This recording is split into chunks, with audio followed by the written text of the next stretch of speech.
கிபி 16ஆம் நூற்றாண்டு அளவிலே உருவாக்கப்பட்டிருக்கக்கூடிய ஒரு அருகர் ஆலயம் இருந்து கொண்டிருக்கு.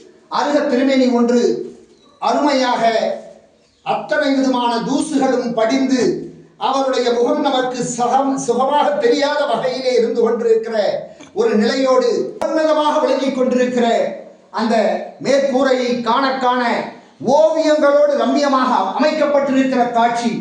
அங்கே புடைப்பு சிற்பங்கள் தொன்மையான கிட்டத்தட்ட ஒரு 5 நூற்றாண்டுகள் பழமை கொண்ட விஜயநகர பேரரசர்களுடைய ஆட்சி காலத்திலே இருந்து கொண்டிருக்கிற மேலே சுற்றிலும் ஓவியங்கள் இருந்திருக்கின்றன. அந்த ஓவியங்கள் கொஞ்சம் கொஞ்சமாக அழிவுபட்டிருக்கிற காட்சியையும் காணுகிறீர்கள். சுதை சிற்பத்தை காண கண்கள் இன்னமும் பல வேண்டும் என்று சொல்லுகிற இந்த அற்புதமான தளத்துக்கு வாருங்கள்.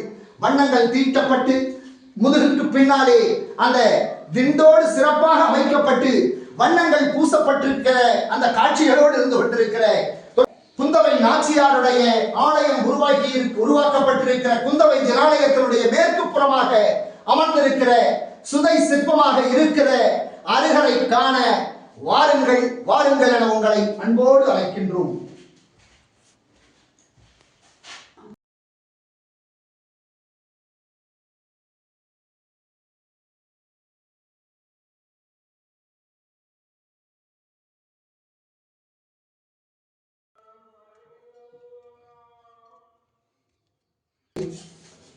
மகோன்னதமாக உருவாக்கப்பட்டிருக்கிற இந்த சிறிய குடவரையிலே இருந்து கொண்டிருக்கிற அருகர் திருமேனிகளை கமுக மரம் மிக நீண்டதாக காட்டப்பட்டு இந்த அம்மனுடைய உருவத்தை பாகுபலி திருமேனியில் நீங்கள் காணுகிற அந்த பேட்டினை பெறுகிறீர்கள்.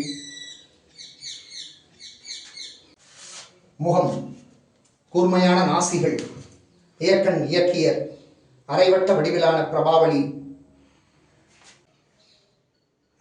பாரீசநாதருடைய திருமேனியை காணுகிற